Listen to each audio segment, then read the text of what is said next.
Hi, I'm Mike. I'm the creator of this YouTube channel, and the video you're about to watch is an excerpt from a tour I took in the central Drakensbergs of South Africa near Ladysmith. There's so many things I wanted to talk about, but I really didn't want to take away from the video itself. I just wanted to let each and every one of you know that the tour touched me deeply, not only as a person, but as a veteran. I could connect with basically the real people that were in the battle, that were involved in the battle and the situation that ensued. What I didn't realize was how far reaching the, the battle and what happened afterwards reached the world. I felt it was deeply important to at least bring part of this story so that other people could see it and, if given the opportunity, seek out more information themselves. I am not a historian at all. I typically do nature videos, and most of the time there's no commentary. But today I wanted to just take a few moments and just acknowledge how much I got from this tour that I took. So, without any further ado, here's the Battle of Spion Kop. The Boers knew full well that any British soldiers climbing Spion Kop could only come up by that one route and one route only. And if you look down in that direction that I'm pointing, you see the shrubs on the edge of Spion Kop over there, where that one tree is. That's where Alec Thornycroft had drawn the top as being flat, because from where he was standing, that gave the impression that that was the top. On the top of the mountain, there are 15 Vryheid commandos. They are on sentry duty, and they camp down there because they know that any British soldiers climbing would have to come out there. So now those British soldiers are climbing the mountain. They've been climbing steadily uphill for 5 hours. And so they started at 10 at night. It's now 3 o'clock in the morning. And they get there, and it tapers off for the first time. And Alec Thornycroft, having drawn the top as being flat, announces to Woodgate, "We have reached the top." Whereupon Woodgate says to his men, "Form columns and fix your bayonets." And in the forming of the columns and the fixing the bayonets, they woke those 15 fellows up. And there was a scream out, "Who's there?" Shots were fired. The British soldiers had been taught, you lie flat on the ground, wait for the Boer shots to go over the top of you. When the Boers start reloading their rifles, up to your bayonets and charge. One Boer gets mortally wounded there, and the other 14 go fleeing down Spion Kop, pretty much to where the gate is that we came through, to tell Louis Botha, their leader, the British are on Spion Kop. There's pandemonium. They cannot believe it. Louis Botha has his time cut out rallying the men. You've got to get back up there. You've got to hold that mountain no matter what happens. And Woodgate says to his men down there, "You'd better start to fortify." So they now start placing rocks one on top of the other. But at around 6 o'clock that morning, the mist that was hanging over the mountain lifted momentarily, opened, and it closed again. When it opened, Woodgate from there could see that he hadn't reached the summit. So he now says to his men, "I want you to move on to the summit." And in what becomes a right flanking movement, they leave that position, they move up onto the summit, and they now dig trenches in the worst possible position. To make sense of that, of course, we need to get up there. But you might be interested to know that this wall is referred to in the history books as the last of the gentlemen's wars and the first of the modern wars. So what on earth is gentlemanly about warfare? You do not fight after dark. You do not fight on a Sabbath. Every day after a battle is a truce day. You see to your wounded and you bury your dead. The truce on Spion Kop lasted 3 days, and the Boers assisted the British to bury their dead. By bringing those that they couldn't bury where the British had dug in, they brought them buried in the Boer trench. So all the trenches today act as mass graves to the British soldiers who lost their lives in this battle. And just on that subject, a little bit of a lighter note. If you're not going to fight on the Sabbath, then you're not going to fight on the holiest day of all. So it's now Christmas Day in Ladysmith. And the townsfolk are out on the village green. They've got their picnic baskets, soldiers playing good football and cricket, and they're going on having a wonderful time. And there's a fellow in town whose job it is to keep an eye on all the high ground around the town. He's got a whistle and a long pole with a bamboo pole with a red flag on the top. And if he sees a puff of smoke come off a hill, he knows the Boers have discharged a shell. So he then sounds the alarm. And they all used to go and take their shelter in the banks of the Klip River that ran through the town. They dug dugouts into that. Anyway, Christmas Day, having a great time, blows the whistle, sees a puff of smoke. First shell arrives in the town, doesn't detonate. Another arrives, doesn't detonate. A few more come through and they don't detonate. What the heck's going on now? So they send somebody out to go investigate, and they find that the Boers have inscribed on the sides of the shells compliments of the season. And where you would expect to find the detonator, they removed the detonators and stuffed them with Christmas pudding. And that's a fact.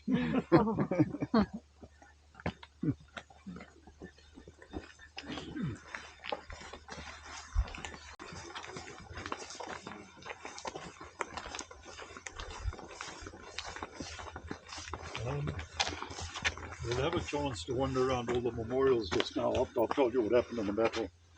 But this memorial over here took Lynette and I 15 years to get it there. I actually took it as high as the British Parliament to get it done. But it's the only memorial in South Africa that recognises the contribution that the Black Scouts and the Indian stretcher bearers put into the war.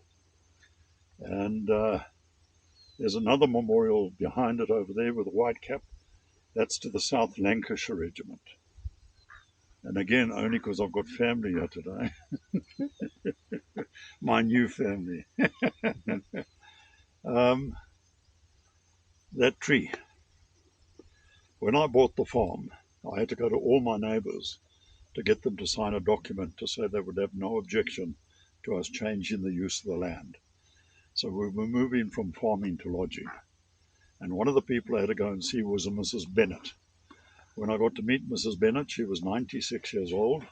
She had all her faculties about her, and she just happened to be George Spearman's daughter, the fellow who owned the farm during the war. And she told me that 7 years after this war, people by the name of Slay, whose son had been killed here, had raised sufficient money to come out and visit the grave. So they write off to George Spearman and ask if they can spend a couple of nights on the farm. He writes back and says, it'll be a pleasure to have you on the farm. Let us know on what day you'll be arriving, and we'll be at the Escort railway station to meet you. And she said she remembered it as though it was yesterday. Been loaded onto the horse and trap by her father, no motorised vehicles, set off for the Escort railway station. When Mrs. Slay stepped off the train, she was carrying that tree. She brought it with her from the United Kingdom to plant next to her son's grave, and it ought never to have lived. It's put up with droughts. It's the reason it's not one trunk but a number of trunks is that's the number of times it's been struck by lightning, and yet it continues to live. And I told that story to a journalist once, and he put an article in a magazine which he entitled, "There's nothing more endearing than a mother's love for her son." Mm.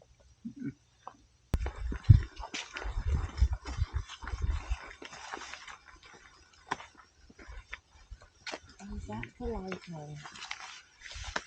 The cable. Yeah. Part of us helped out it fell, but unfortunately, the new custodians of the site haven't kept it up. We had a historian here for 11 years, and he did a brilliant job. And he laid the South-Guarded Trail.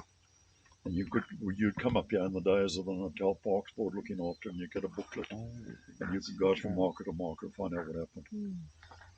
The area that you're next to now, this fenced-off area here, is referred to in the history books as the Acre of Massacre.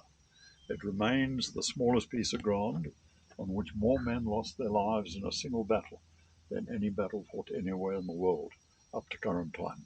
It's not to suggest that more men haven't been killed in battles, but never so many on such a small piece of ground. Mm-hmm. The white stones mark the British position that was dug between 6 o'clock and 8 o'clock in the morning.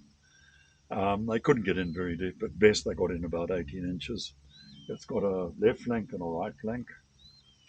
And after this battle, those who had been killed in the battle were put back into the trenches. And the sides were then built up the way you see them now. And then they gathered all the little stones from the top of the mountain to place on top of the bodies, so as to afford them a proper burial. I think that this battle unfolds best if we stand in the Boer position for the battle, because it actually, to me, it makes a lot more sense. So we're going to follow this pathway now. That'll take you down to that memorial. And you'll excuse me, I've got some real English people with me today. Queen Elizabeth comes to open the Commonwealth Conference in Durban. So we get hold of the military advisors to South Africa from the United Kingdom, and we say, can she come to Spion Kop? Oh, no, we get a reply. She's too busy, but we can send Prince Philip in her stead. So we said, okay, well, we'd like to have Prince Philip. That would be great. So they built, this is the MOD, built the gate at the bottom so that Philip could officially open it.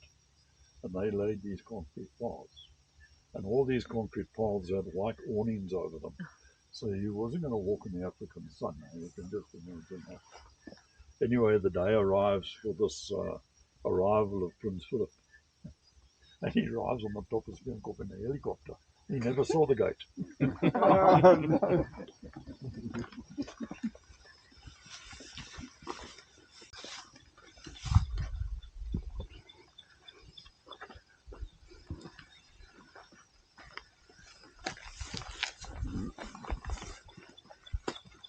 A lot of the graves on Spion Kop today are symbolic. And so when you see a grave like that, it's more of a symbolic grave than the fella actually having been buried in that grave. And what's interesting about this one is that he's a Polish volunteer, and he had run a fella in with a sword in a bar brawl in Poland, so he was banished. And he comes to South Africa, and he decides he's going to join the Boers in their cause. And in this battle, he becomes suicidal, standing up there lighting a cigarette. Everyone's telling him to get down, pays no attention, takes a bullet, and that was the end of the Polish volunteer. His name was Bronowicz.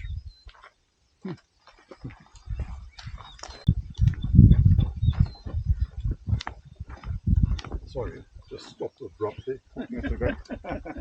What about the stop sign?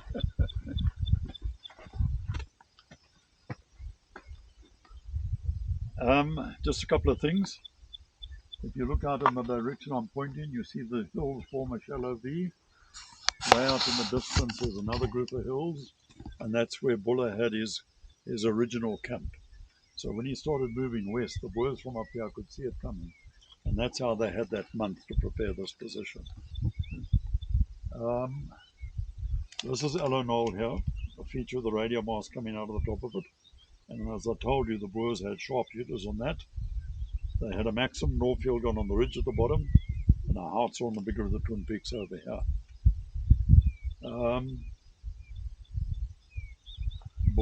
The British soldiers have now moved into this position. And as I said to you, it's got a left flank and a right flank. And now you can see that General Warren, who's over that way, is completely unsighted. General Buller over here has got a much better idea as to what is going on. He's on Mount Alice. And you look at these shrubs on the side of Spion Kop here, that dark ridge on the other side of the valley, as it goes up behind this first shrub. The high point there is General Buller's headquarters. So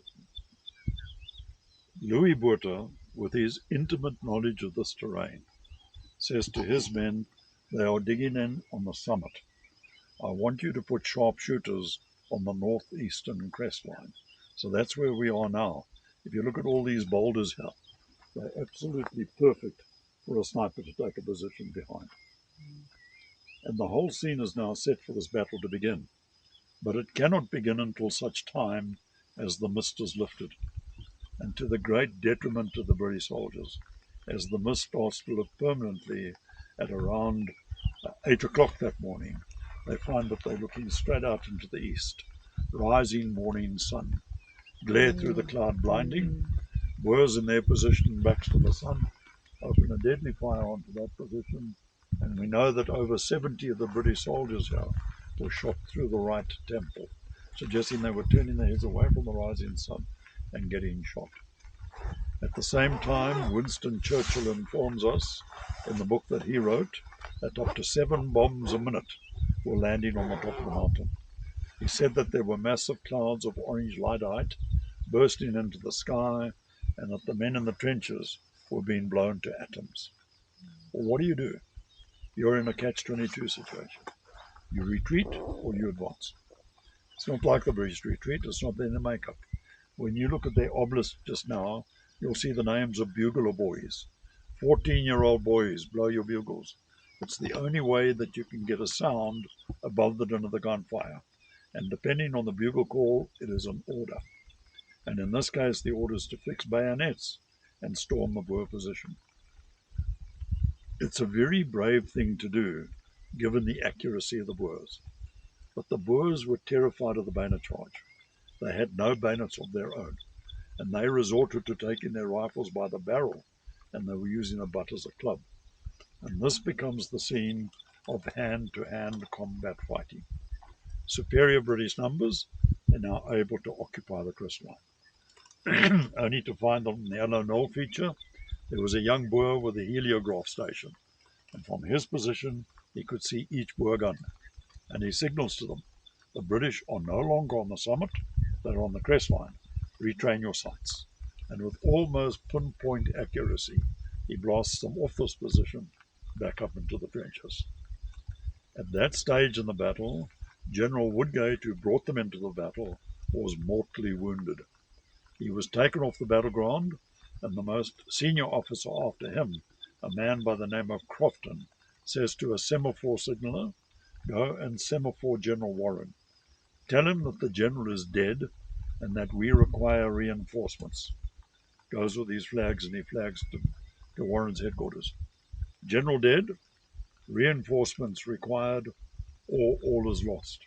It wasn't always to say that. The all is lost put doubt in the minds of the senior officers.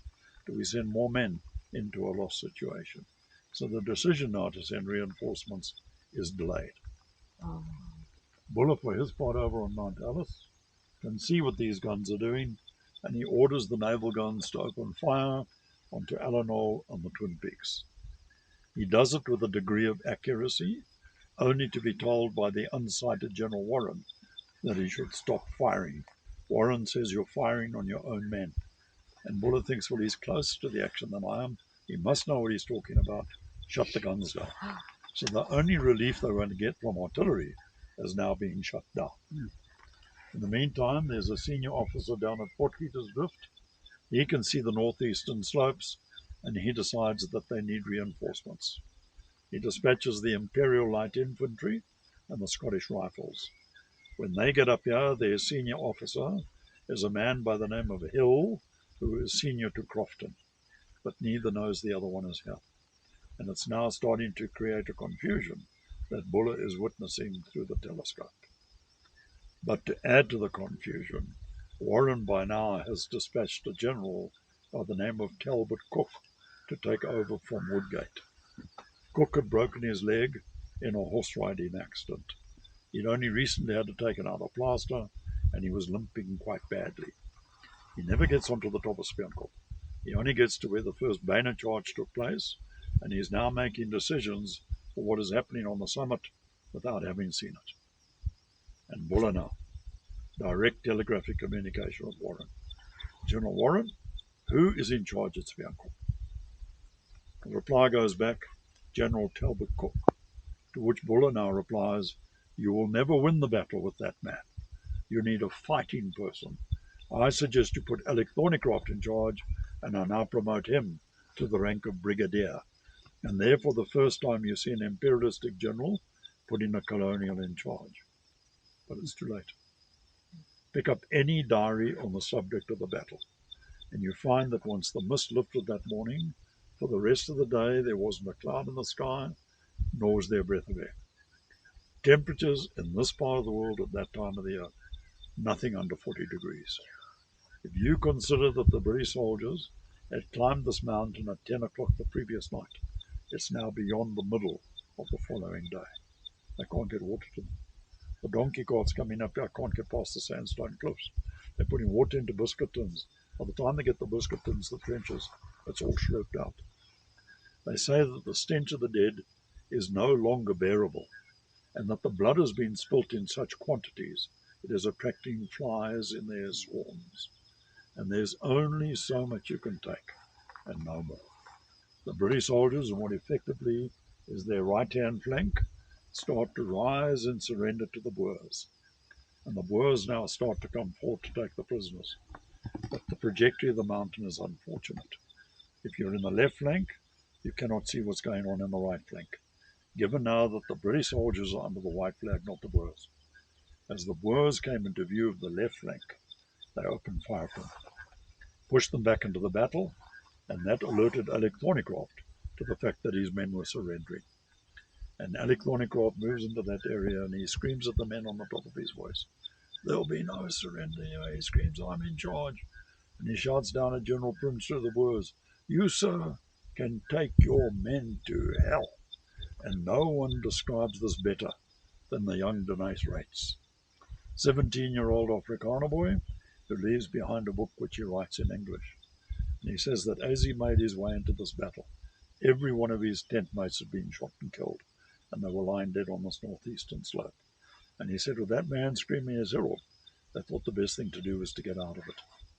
The Boers then started to leave Spion Kop. Louis Botha got on his horse.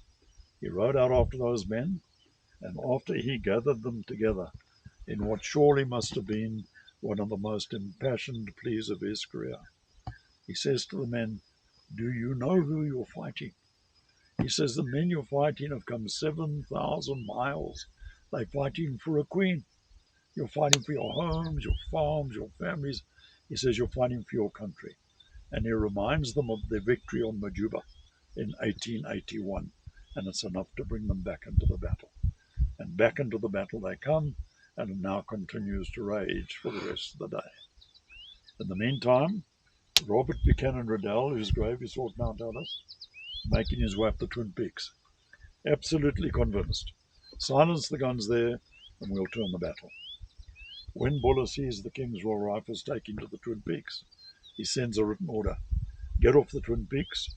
You are endangering your men. Buchanan Riddell looks at the order, shows it to the second in command, says, I can't accept this. The generals are making too many mistakes. We need to continue. And the King's Royal Rifles continued. And at around 5:15 that afternoon, the Boers, rather than lose their guns to the British, raced them down the northern face to go and hide them behind Brakfontein. And as the guns were removed from those positions, so all the Boer lagers below Spion Kop started to break up. They were riding away from it. It was over. And there, from the jaws of victory, comes defeat. Second order, Buller to Buchanan Riddell, get off the Twin Peaks. First time insubordination, second time better listen. King's Royal Rifles start to retreat. Alec Thornycroft from up there can see the retreat, and he thinks to himself, I'll never hold this mountain for the night if I can't get reinforcements. It's getting too dark to communicate with the Warren's headquarters. He calls a council of the most senior officers on the top of the mountain with a view to retreating, and the decision is made to retreat. And that's the futility. Boers in retreat that way, Brits in retreat that way, and every man who lost his life here lost his life for nothing. It's considered to be a Boer victory. I think it should be acknowledged as such purely because of what it led to. It led to Louis Botha getting the men back up onto this mountain during the night, and they were ready to fight again the following morning. Dr. Knox and Winston Churchill were walking amongst the dead, Knox to certify the dead and see to the wounded, and these guys here opened fire at them. And it took them all their time to say, well, no, hang on, truce. The British record their losses here as 355. Denys Rates, the eyewitness to this battle, in his book tells us that the British lost in excess of 600. The Imperial Light Infantry wrote a history on their regiment, and they have it in excess of 700. So it's not the 355, that you can be sure. Finally, on this subject, you might be interested to know that on the top of Spion Kop on the 24th of January 1900, there were 3 men.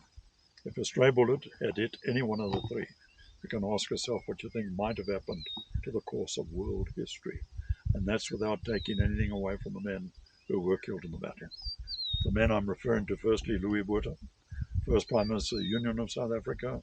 I told you what he did in the First World War. Winston Churchill. One wonders what happens to the Western world without him in the Second World War. And Gandhi. The Mahatma Gandhi is just a stretcher bearer.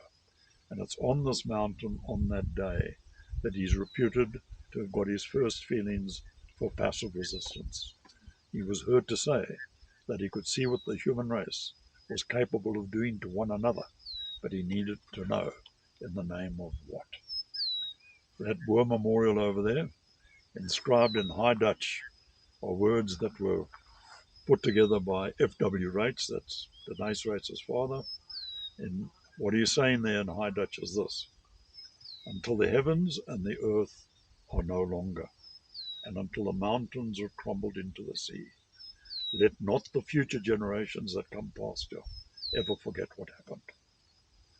Thank you for listening to me today, and I hope you've got something out of it. That's up to you now. You can have a wander around that memorial to the Imperial Light Infantry. If you want to go that far, there's a very nice view over the valley, and you can get the dam wall with the water coming over it. That's actually quite special. And then there's a gate there that goes into this acre of massacre. You come through that gate, past all the crosses, and back to the motorway. And I'll see you there when you're ready. Thank Thanks very much. Thank Yeah. you. Very nice.